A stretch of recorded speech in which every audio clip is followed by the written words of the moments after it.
Level 1. The man chosen for a political marriage. You do not enter the palace as a hero. You enter through the side gate before sunrise, while the stone path is still wet beneath your shoes, and the morning fog clings to the red walls. The air smells of rainwater, incense ash, horse sweat, and old wood. Somewhere beyond the inner courtyards a bell rings once, slow and hollow, and every servant around you lowers their head as if the sound itself is an order. No one tells you why you were chosen. They only dress you in ceremonial robes too fine for your hands, tie a stiff belt around your waist, and warn you not to speak unless spoken to. You are not a prince. You are not a general. Your family name carries no weight inside these walls. In the capital, men like you are usually sent to carry messages, hold doors, or disappear quietly when powerful people need silence. But today you are being taken to marry the king's daughter, the princess. You have heard her name only in whispers. Some say she is beautiful. Some say she is cursed. Some say no man who stands too close to her remains innocent for long. But what frightens you most is not the gossip. It is the soldiers. They stand along the corridor in perfect lines, armor still damp from the morning mist, hands resting near their swords. And when the palace official announces your arrival, the soldiers do not look at him. They look toward the inner hall, toward her. That is the first thing you understand before you ever see the princess's face. This wedding is not about love. It is not even about honor. It is about power. At the entrance to the wedding hall, an old female official stops you. Her voice is soft enough that only you can hear it. Whatever happens inside, she says, do not mistake silence for weakness. Then the doors open. Warm candlelight spills across the floor. Nobles fill the hall. Ministers stand with still faces. Palace women watch from behind thin curtains. At the far end, beneath a canopy of red silk, the princess waits. She does not tremble. She does not lower her eyes, and when the generals outside the hall kneel, they do not kneel toward the king. They kneel toward her. So what happens when the woman you are forced to marry is the only one in the kingdom powerful enough to command an army? Level 2. The wedding beside a silent princess. The wedding hall is too quiet for a celebration. You expected music, loud blessings, noble families pretending to smile at a marriage they had already judged. Instead, every sound feels controlled. The low beat of ceremonial drums, the soft movement of silk sleeves, the crackle of candles along the pillars, the faint clink of jade ornaments as palace women bow behind the curtains. You stand beside the princess, close enough to smell sandalwood and cold flowers woven into her wedding robe. Her veil is thin, but not thin enough for you to read her face. That makes her more frightening. The royal official reads the marriage decree. He speaks of peace, loyalty, honor, and the unity of the kingdom. The words are beautiful, but no one in the hall believes them, because no one looks at you like a groom. They look at you like a lock placed on a dangerous door. The king sits at the far end of the hall, heavy in gold and silence. Beside him, the Queen Mother watches from behind a carved screen, her fingers resting on the arm of her chair. She barely moves, but the older court ladies near her move only when she does. Then you notice the soldiers again. They should not be this close to the wedding ritual. They should be outside the ceremonial gates, but today they line the corridor, beyond the open doors. Their armor is dark beneath the lanterns. Their commander, a scarred woman with grey at her temples, keeps her eyes fixed on the princess. Not the king. The princess. When the wedding cup is brought forward, your fingers tighten around the stem.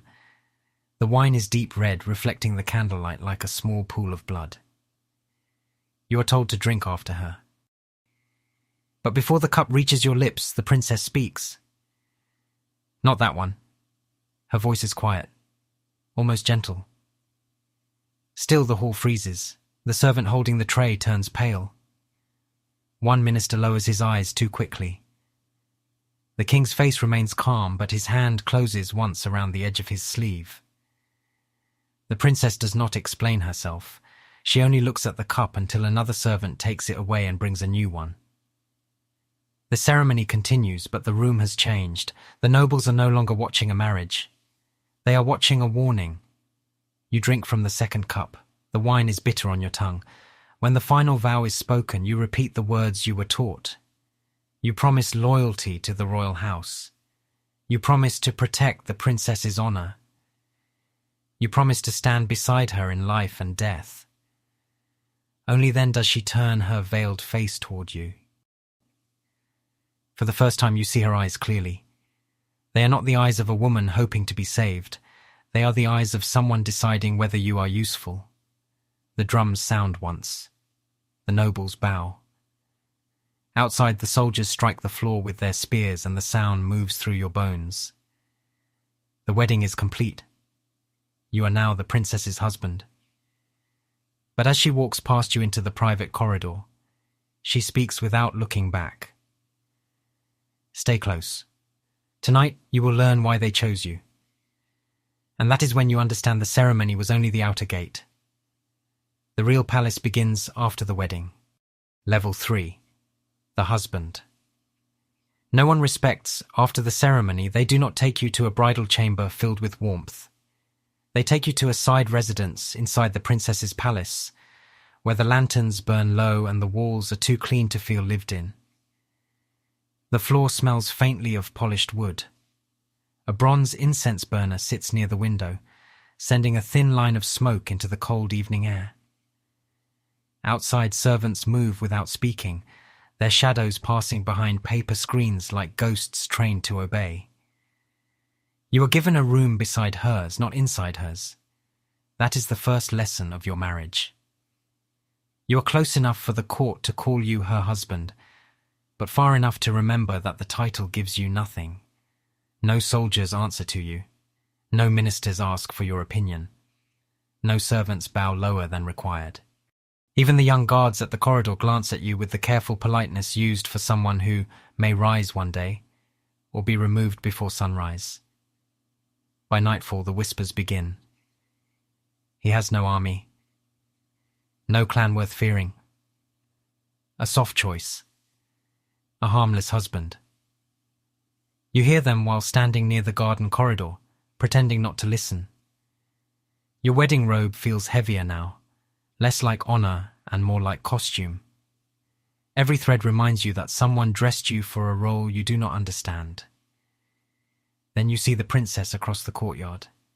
She has removed the wedding veil. Under the pale lantern light, her face is calm, almost unreadable. She speaks with the scarred female commander from the ceremony, and neither woman looks like she is discussing marriage. A map case rests between them. A sealed token changes hands. The commander bows, not deeply, but with the respect of someone who follows orders because she believes in them. When the commander leaves, the princess turns and sees you watching. You lower your eyes too late. For a moment, silence stretches across the courtyard. You expect anger. A warning, maybe an order to return to your room. Instead, she walks toward you. Each step is quiet, controlled, deliberate. When she stops in front of you, the servants nearby vanish without being told. You heard them, she says. You do not pretend not to understand. Yes. And did they sound wrong? The question cuts deeper than insult. You could defend yourself. You could speak of honor, loyalty, duty, but this palace has no patience for fragile pride. No, you answer, they sounded comfortable. For the first time, something almost like interest moves behind her eyes. Good, she says. A man who knows when he is underestimated may live longer than one who demands respect too early. Then she steps closer, lowering her voice. You were not chosen because you are strong. You were chosen because no one will suspect you. Before you can answer, she places a folded strip of silk into your hand. It is light, but your fingers close around it as if it weighs more than a weapon. Tomorrow, she says, you will carry this to the eastern garden. Give it only to the woman with a white hairpin. Speak to no one else. Then she leaves you alone beneath the lanterns. You look down at the silk, hidden in your palm, and understand that your marriage has already become a message route. And in this palace, even a harmless husband can become dangerous if the right woman teaches him where to stand. Level 4. The door to her war room. The next morning, the palace treats you differently, but not with respect. Respect has weight. What you receive is caution. Servants stop speaking when you pass. Guards look at your sleeves before they look at your face, as if checking whether you are carrying another hidden message. Even the old female official who warned you at the wedding gives you only one brief glance before turning away. By midday, you are summoned to the eastern wing of the princess's palace, a part of the compound you were never shown during the ceremony. The corridors there are quieter, colder, and guarded by soldiers who do not wear ceremonial armor. Their boots are dusty. Their hands are rough. These are not palace decorations. These are people who have slept near battlefields. You are told to stand outside a pair of dark wooden doors carved with mounting clouds and iron-winged birds. Inside, voices move low and sharp around a table. You recognize the princess first, not because she speaks the loudest, but because every other voice bends around hers. Someone mentions the northern gate. Someone else speaks of grain routes, border troops, and a hostage prince held beyond the river. A man argues that the king will never allow movement before winter. A woman answers that the king no longer knows which officers still obey him. Then the room falls silent and the princess says, "Then we do not ask his permission." Your breath slows without your permission. This is not a private chamber for a royal bride. This is a war room hidden behind silk walls. A maid passes with tea, and when the door opens for one brief moment, you see enough to understand why the soldiers looked at her during the wedding. A large map covers the table. Small carved markers stand along roads and gates. A scarred female commander points to the eastern pass. 2 ministers stand with faces as pale as paper. The princess is no longer dressed in wedding red. She wears a dark robe with a narrow belt, her hair pinned high, her sleeves tied back, like someone who has no time to be admired. When the door closes again, you realize your new role is not to enter. It is to hear just enough to become useful, but not enough to feel safe. That is the cruelty of standing outside power. You are close to the decisions, but still disposable if those decisions fail. Near the window, a young guard mutters that a husband should not be placed outside such a room. The older guard beside him says nothing, but his eyes cut toward you with warning. In this palace, even pity can become an accusation.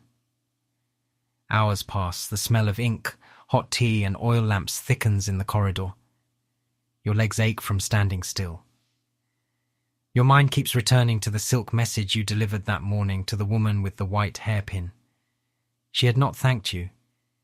She had only pressed her thumb against the folded silk, looked once at the princess's seal, and whispered, "So it begins." Now you know what she meant. The marriage was not the end of a negotiation, it was the beginning of a movement. At dusk the doors open. The commanders file out one by one, none of them looking surprised to see you. Last comes the princess. She pauses beside you, close enough that you can smell the faint trace of ink on her sleeve. "You heard more than a husband should," she says. You lower your head, waiting for punishment. Instead, she places a small wooden token in your palm, marked with a military seal you do not recognize. "Good. Tonight you will carry what a husband can carry without being searched." Only then do you understand the next step. You are no longer just the man beside her at the wedding. You are the door no one thinks to guard. Level 5, the messenger between palace and army. By the third night of your marriage, you learn that the palace has 2 versions of every path. There is the path seen by nobles, polished with lantern light, and guarded by men in ceremonial armor. Then there is the other path, the one behind kitchens, stables, medicine rooms, storage courtyards, and old garden walls, where servants move quickly with their eyes lowered. That is the path the princess gives you. The wooden token rests inside your sleeve, warm from your skin, heavier than it should be. You are told to leave after the evening meal, not through the front corridor. Not past the royal guards, but through a narrow passage behind the laundry court where the stone smells of damp cloth, soap water, and moss. No one calls it a secret route. In this palace, dangerous things are rarely named. A stable boy waits near the eastern gate with a plain cloak and a tired horse. He does not ask who you are. He sees the token, bows once and steps away. Outside the palace wall, the air feels colder, sharper, almost honest. For the first time since the wedding, no silk curtains separate you from the night. But freedom lasts only a few breaths. 2 riders appear from the dark road, both wearing dull armor without royal colors. One is the scarred female commander from the wedding hall. She studies you as if deciding whether you are a man or a package someone has sent. "So this is the husband," she says. "Does he know what he carries?" You keep your voice low. "Enough to know I should not open it." That answer earns the smallest nod. They take you to a hidden military storehouse beyond the outer gardens where grain sacks are stacked beside sealed weapon crates and maps are pinned under oil lamps. No banners hang there. No court music reaches that place. Only boots, ink, horse breath, and the quiet scrape of blades being checked. The commander removes the folded order from your sleeve and reads it once. Around her, officers straighten. A route is changed, a patrol is recalled, a border captain's name is crossed out with black ink. You do not know the full plan, but you know enough to feel your old life slipping farther away. When you return before dawn, the palace is still asleep, but the princess is waiting in the garden pavilion. She is alone, wrapped in a dark cloak, her hair unadorned except for one simple pin. Without the wedding veil and the watching nobles, she looks younger for half a second, then more dangerous because of it. "Did they question you?" she asks. The commander did. And she wanted to know if I understood what I carried. The princess looks toward the pond where the lanterns tremble in black water. "Do you?" You think of the storehouse, the crossed-out name, the riders leaving without sound. "I carried an order," you say. "No," she answers, "you carried proof that the army still answers me."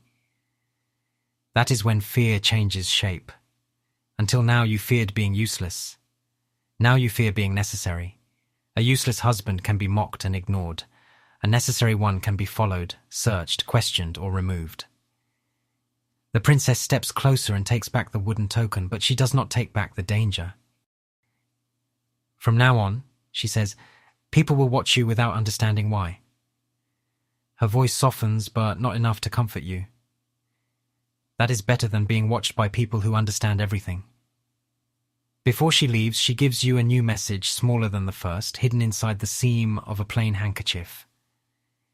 "At sunrise, give this to the physician's assistant. If anyone asks, you are looking for medicine for a wedding headache."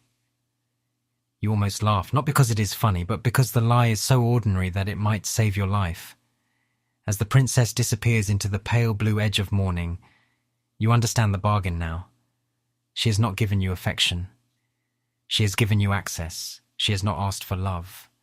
She has asked for movement. And in a palace where every gate is guarded, a husband no one respects can pass through doors. An army cannot. Level 6, the husband who learns her real enemy. The message hidden inside the handkerchief takes you deeper than any military order has taken you before. By sunrise, you are no longer walking toward the stables or the outer gate.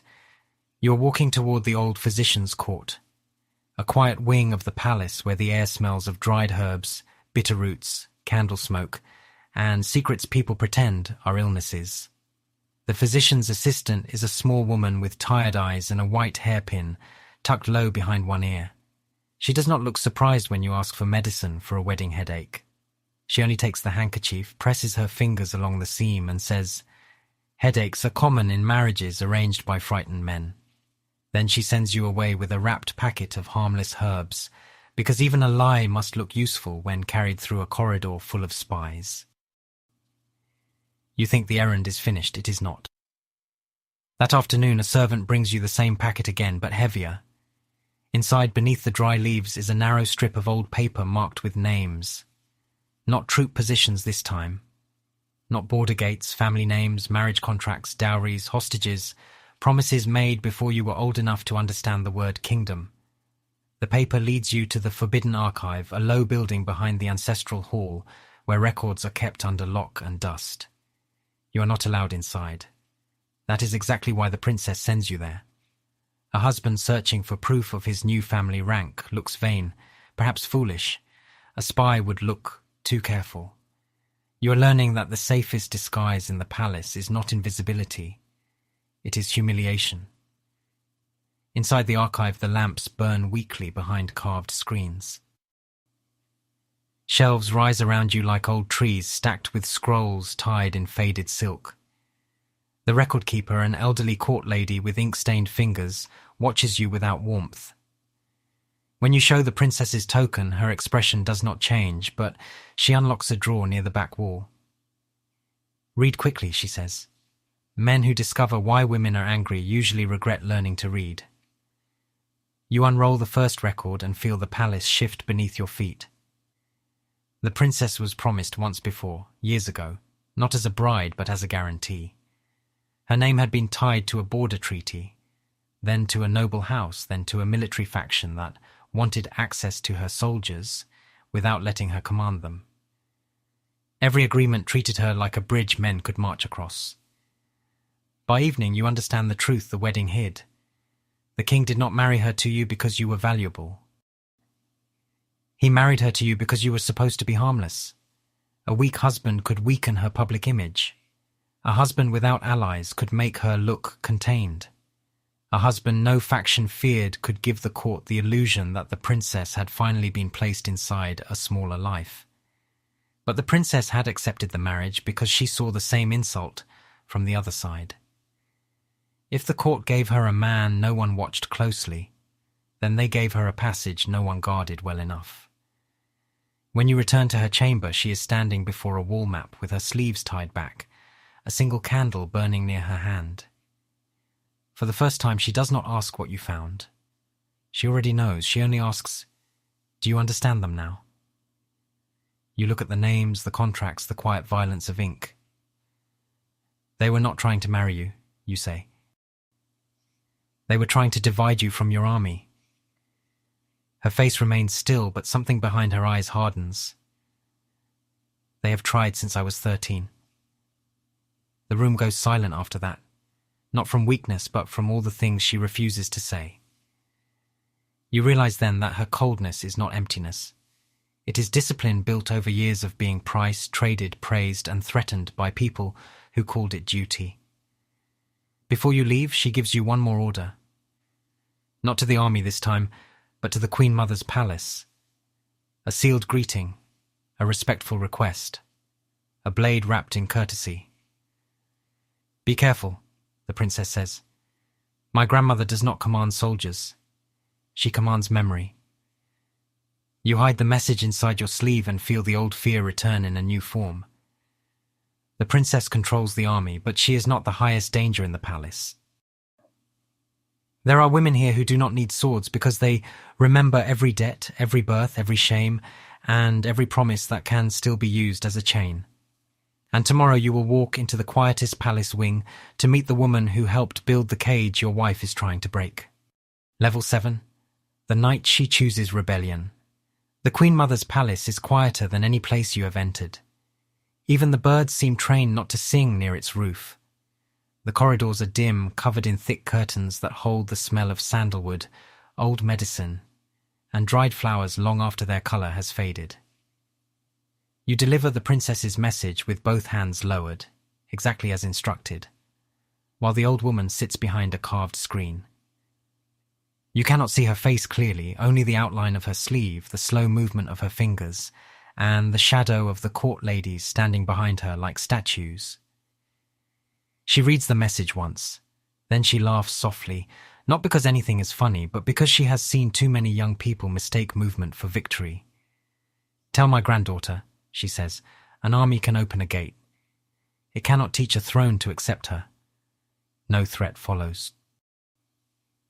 No punishment, only a sealed reply placed into your hands, warm from the old woman's palm and heavy with everything she does not say. By the time you return, rain has begun to fall across the palace roofs. It taps against tiles, runs down red pillars, and turns the courtyard stones black beneath the lanterns.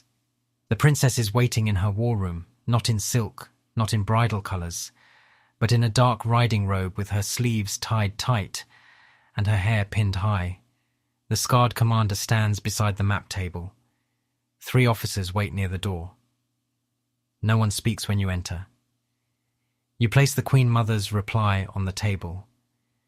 The princess opens it, reads it, and for the first time since your wedding, you see anger move across her face before she forces it back into stillness.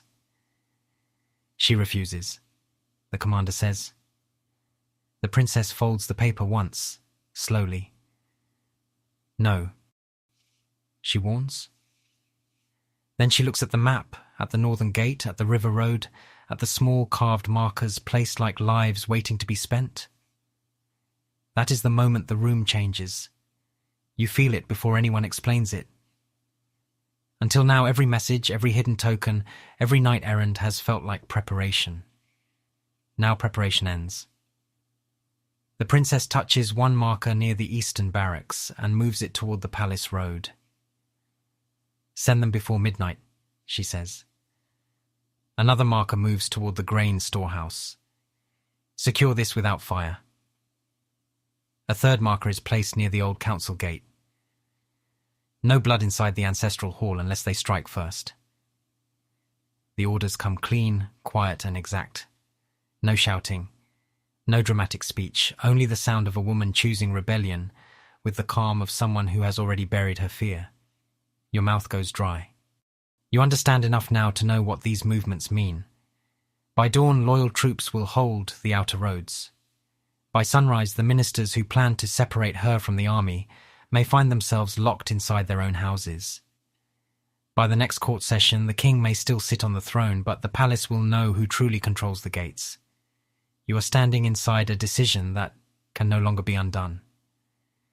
Then the princess turns to you. You can still walk away from this, she says. The room stays silent. Even the commander does not look at you. If you leave now, you will be called frightened, useless, maybe foolish, but you may live. Rain strikes the shutters harder. Your hands feel cold inside your sleeves. You think of the wedding hall, the cup she refused, the archive records, the contracts that treated her life like a road for other people's armies. And you think of every noble who smiled while building a cage and every servant who lowered their eyes because survival required it. And if I stay? You ask? The princess steps closer, her expression controlled but no longer distant. Then you are not my decoration anymore. You are my witness. A witness, not a lover, not a hero, not yet an equal, but something more dangerous than all 3. A witness can remember. A witness can speak. A witness can prove who gave the order when history tries to blame the woman who survived. You look at the map again and understand the final cruelty of her question. She's not asking whether you love her. She's asking whether you are willing to become impossible to forgive. Outside, thunder rolls over the palace. The scarred commander waits. The officers wait. The princess waits. And for the first time since they dressed you for the wedding, your answer belongs to you. Tell me where to stand, you say. The princess holds your gaze for one breath, then gives you the smallest nod. At the Western Archive. If they try to burn the records, stop them. She hands you a dark cloak and a sealed order marked with her military sign. As you take it, you realize the husband everyone mocked is about to guard the one thing more dangerous than soldiers: proof. And before the night is over, the palace will learn that the princess's wedding was never surrender. It was the first move of a rebellion. Level 8. The public husband, private weapon. By sunrise, the palace looks untouched, and that is what makes it terrifying. The same lanterns hang beneath the eaves. The same servants carry hot water through the corridors. The same ministers arrive in layered robes with faces trained into calm. But you can feel the difference in the way people avoid looking at the gates. Too many guards have changed positions.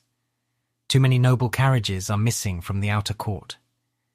Too many messengers walk quickly, then stop when they see soldiers wearing the princess's colours beneath plain cloaks.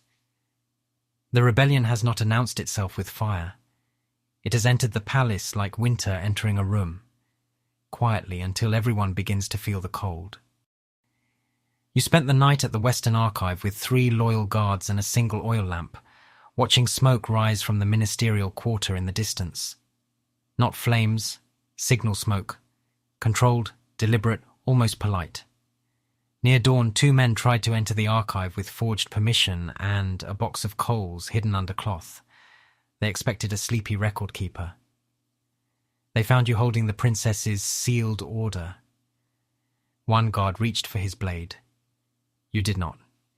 You only said burning royal records before sunrise looks like guilt.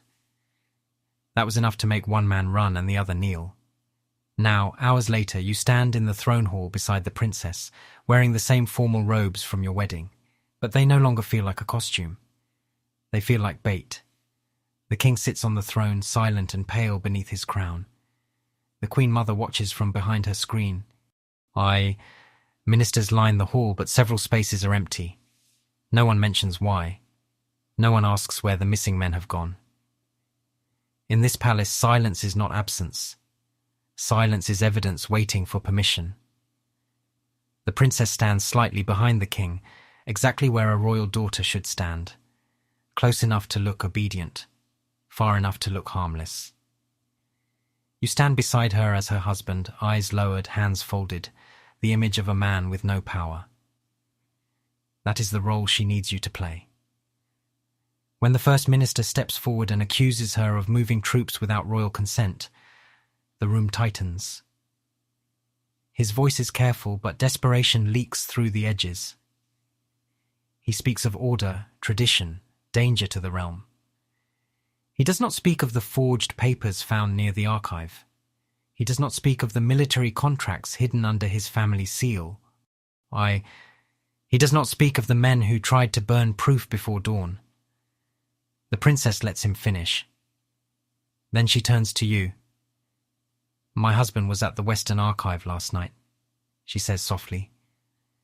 Every eye shifts to you. For the first time, the court is forced to look at the harmless man they laughed at. You step forward, bow once, and present the sealed box of records you protected. Your hands are steady, but your heartbeat is not. The old record keeper opens the box in front of the court. One scroll, then another, then another. Names, seals, false contracts, troop payments, marriage agreements, private promises made by men who thought a princess could be surrounded, renamed and weakened. The minister's face changes before his mouth does. That is how guilt enters a room, first through the eyes. The king says nothing. The Queen Mother's screen remains still. The princess does not smile. She does not need to. By placing you in the archive, she turned her ignored husband into a witness no faction could easily dismiss. If a general accused them, they would call it military ambition. If she accused them, they would call it a daughter's rebellion. But you are different. You are the weak husband they chose themselves. Your uselessness has become your credibility. The hall understands this at the same moment you do. You are not her sword. You are not her shield. You are the plain object everyone left on the table until it became the proof that cuts them. When the accused minister is led away, no one calls it a coup. The princess lowers her head to the king and speaks of protecting the throne from disloyal servants. The words are respectful. The meaning is not. As the court bows, you feel her sleeve brush yours for one brief second. To everyone else it looks accidental. To you it feels like instruction. Stay still. Stay useful. Stay underestimated. Because now the palace no longer sees you as a joke.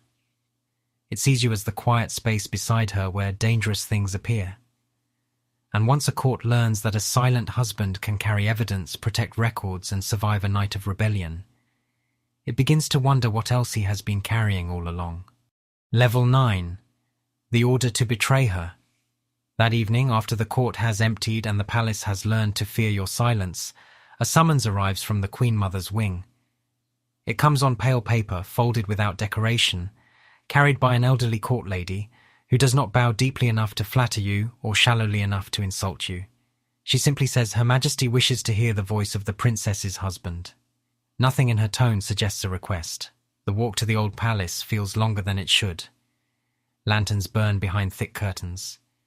The air smells of sandalwood, bitter medicine, and dried ink. Servants here do not hurry. They move as if time belongs to the woman they serve. When you enter, the Queen Mother sits behind a carved screen, her shape still as a shadow inside amber light.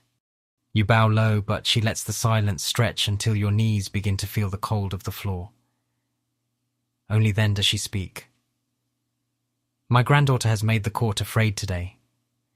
Her voice is dry, calm, almost kind.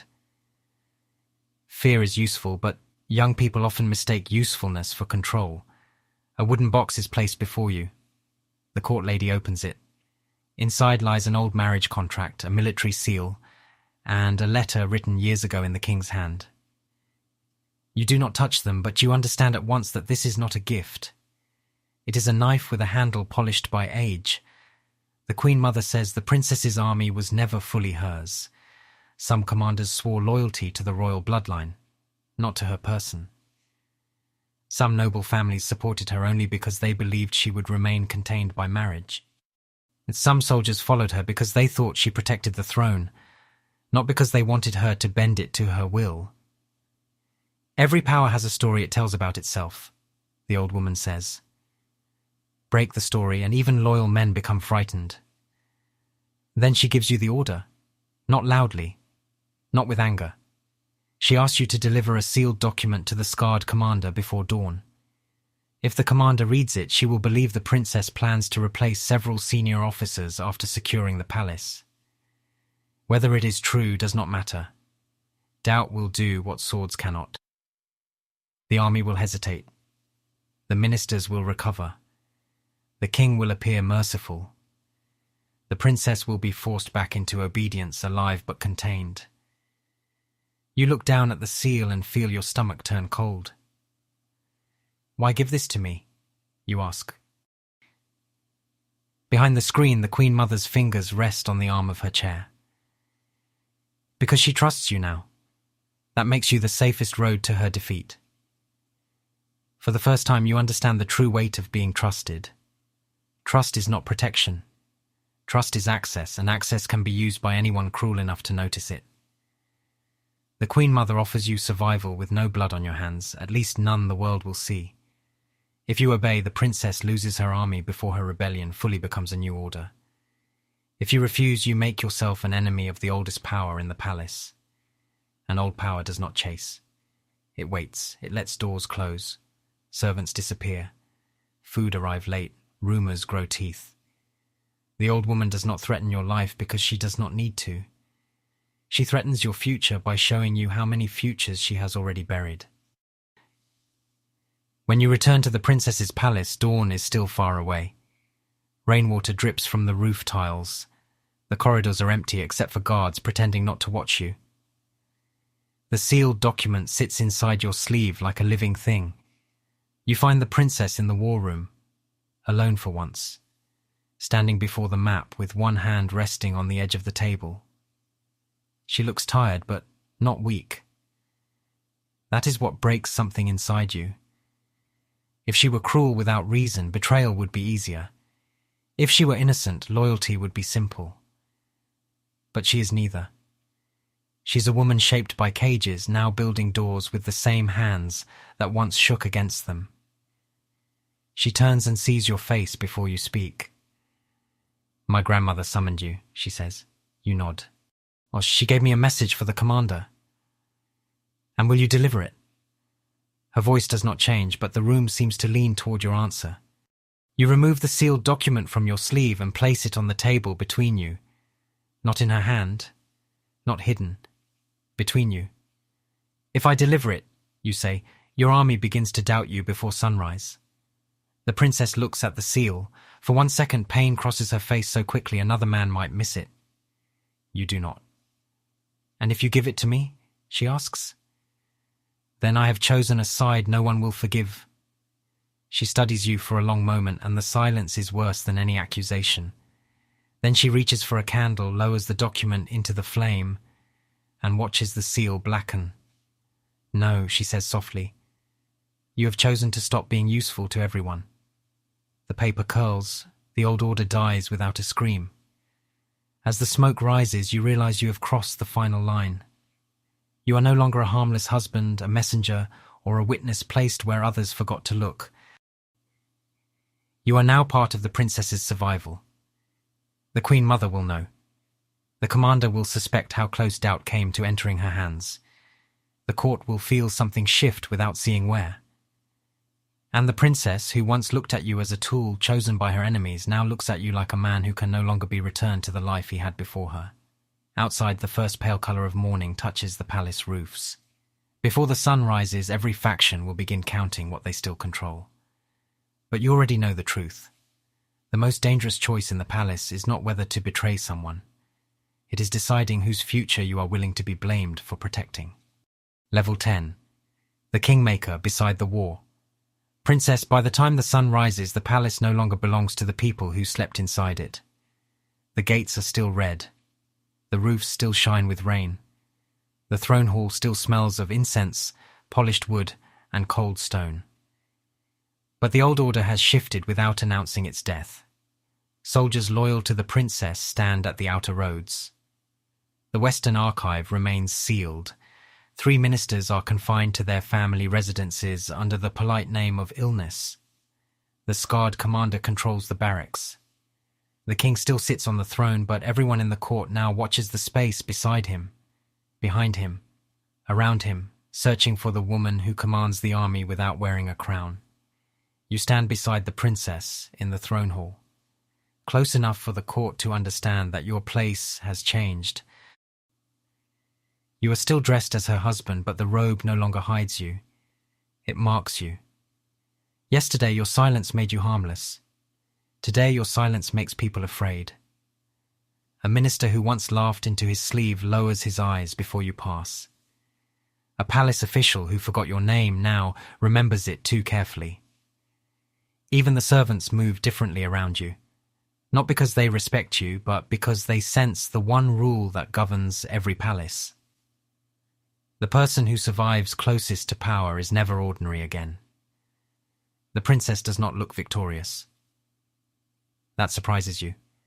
You expected triumph or at least relief. Instead, she looks colder than she did at the wedding. Her expression calm, her shoulders steady, her hands folded inside her sleeves. The king reads a decree naming her temporary protector of the realm's military stability. And the words are careful, designed to make surrender sound like wisdom. The court bows, no one cheers, no one dares.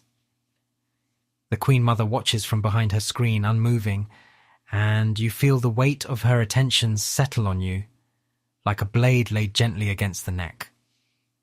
When the court ends, the princess walks alone to the balcony above the main courtyard. You follow only after she gives the smallest nod. Below, rows of soldiers stand in disciplined silence, their armor catching the pale light. No banners move, no drums sound. The kingdom has not been conquered, it has been rearranged.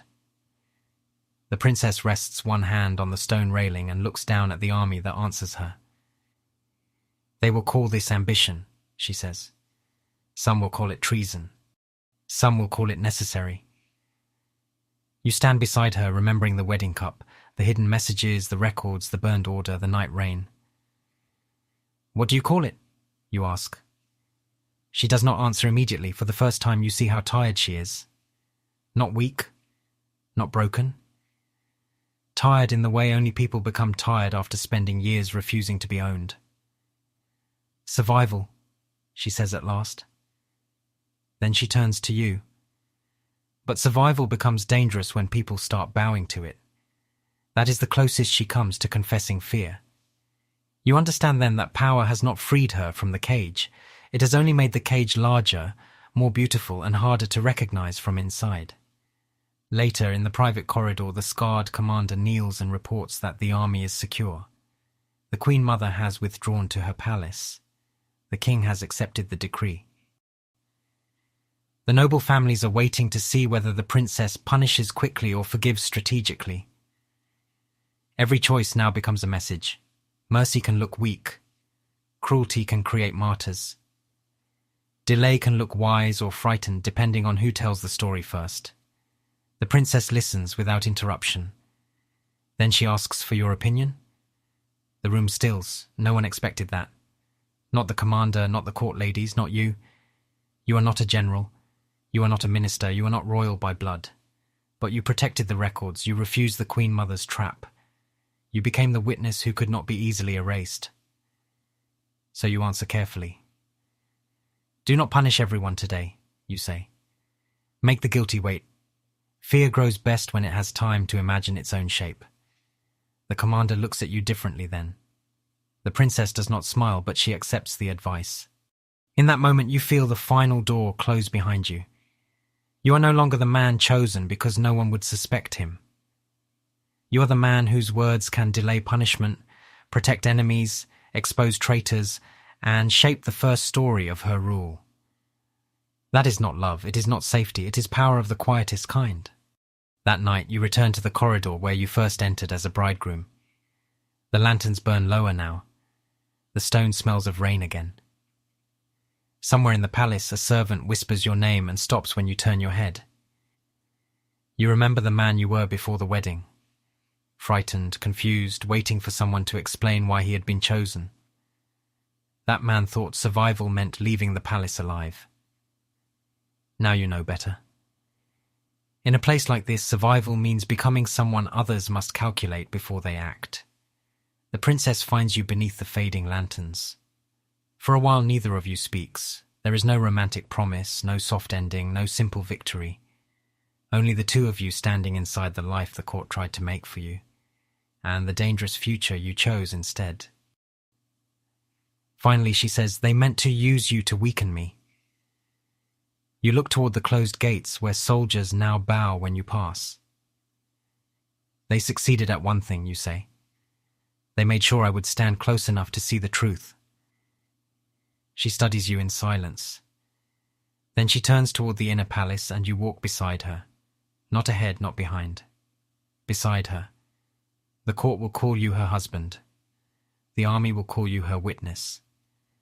The Queen Mother will call you a mistake she should have corrected sooner. But deep inside the palace, behind screens and sealed doors, people will use a different name when they speak of you. The man beside the war princess. You entered the palace as a harmless groom chosen to make a powerful woman look contained. Now ministers lower their voices when they say your name.